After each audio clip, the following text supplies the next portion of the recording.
1970 से आजादी के पहले जम्मू कश्मीर में सियासत की दिशा पाकिस्तान, सांप्रदायिकता और आतंकवाद के रुख से तय होती थी। लेकिन अब कश्मीर का फैसला कश्मीरी खुद कर रहे हैं और इसी से बौखलाए पाकिस्तान और पाकिस्तान के जो पेड एजेंट्स हैं आतंकवाद फैलाने की नई नई तरकीबें ईजाद कर रहे हैं। कश्मीर में आम लोगों पर हमले की रणनीति हो या फिर नए नए आतंकी संगठन बनाकर हमले की प्लानिंग हो, सब कुछ पाकिस्तानी इशारे पर हो रहा।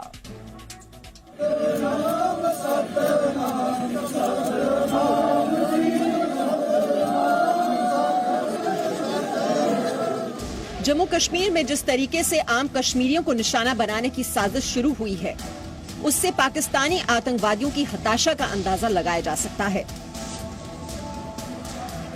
घाटी में चल रहे आतंक निरोधी अभियानों ने आतंकवादियों की कमर तोड़ दी है।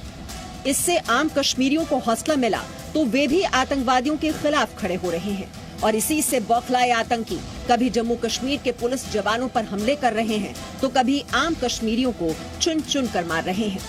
कश्मीर में आतंकवादियों की इस बदली रणनीति पर केंद्र सरकार की चौकस नजर है। जम्मू कश्मीर में आम लोगों के साथ साथ सुरक्षा बलों पर हो रहे आतंकी हमलों को लेकर के गृह मंत्रालय ने सुरक्षा बैठक करने का फैसला किया है। इस बैठक में आईबी, एनआईए और जम्मू कश्मीर पुलिस के अधिकारी मौजूद होंगे। कश्मीर पर यह बैठक बेहद अहम होने वाली है क्योंकि इससे पहले गृह मंत्रालय सूत्रों के मुताबिक भारत के इंटेलिजेंस ब्यूरो ने पाकिस्तान के कब्जे वाले कश्मीर में हो रही आतंकी साजिश पर एक खुफिया रिपोर्ट तैयार की है। नई खुफिया रिपोर्ट के मुताबिक पीओके के कोटली में एलईटी का टॉप कमांडर मोहम्मद फारूक सक्रिय है। लाहौर में रहने वाले आतंकी फारूक ने लश्कर के 30-35 फिदायीन आतंकियों को ट्रेन किया है। इन आतंकियों को कैमोफ्लेजिंग के साथ साथ रोप क्लाइंबिंग और वेपन फायरिंग की ट्रेनिंग दी गई है। इसके अलावा जैश ए मोहम्मद के आतंकियों को कुपवाड़ा और उरी सेक्टर में घुसपैठ कराने की साजिश भी रचने की खबर मिली है। जी मीडिया को मिली जानकारी के मुताबिक इंटरनेशनल बॉर्डर और कश्मीर से सटे एलओसी के पास बने लॉन्चिंग पैड पर 252 आतंकियों की मौजूदगी देखी गई है। ये आतंकी जम्मू कश्मीर में घुसने की साजिश में लगे हुए हैं।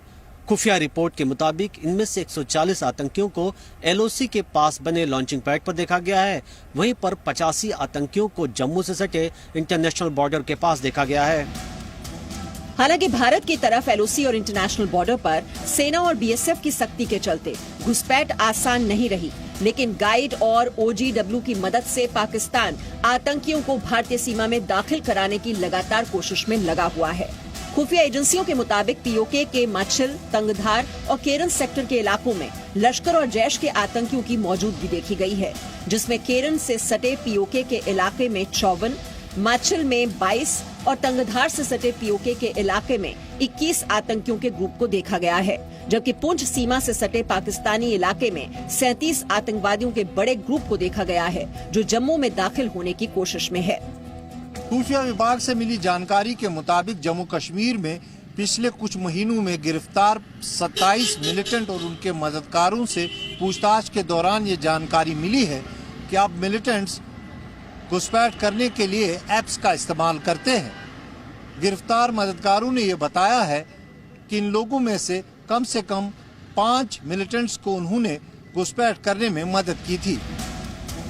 सूत्रों के मुताबिक इस ग्रुप में घुसपैठ के रास्तों की जानकारी और नेविगेशन सिस्टम अपलोड रहते हैं।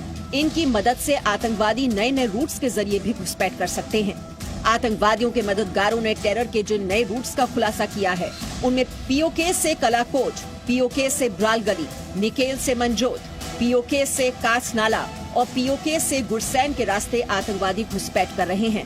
हालांकि सुरक्षा बलों को अब आतंकवादियों की इस नई साजिश के बारे में भी पता चल चुका है और हर घुसपैठियों को अंजाम तक पहुंचाने के लिए भारतीय जवान चौकस हैं। दिल्ली से मनीष शुक्ला के साथ खालिद हुसैन, ब्यूरो रिपोर्ट, जी मीडिया, श्रीनगर। इस खास रिपोर्ट के साथ फिलहाल हमें रुकना होगा। वक्त एक छोटे से ब्रेक का, आप देखते रहिए जी न्यूज।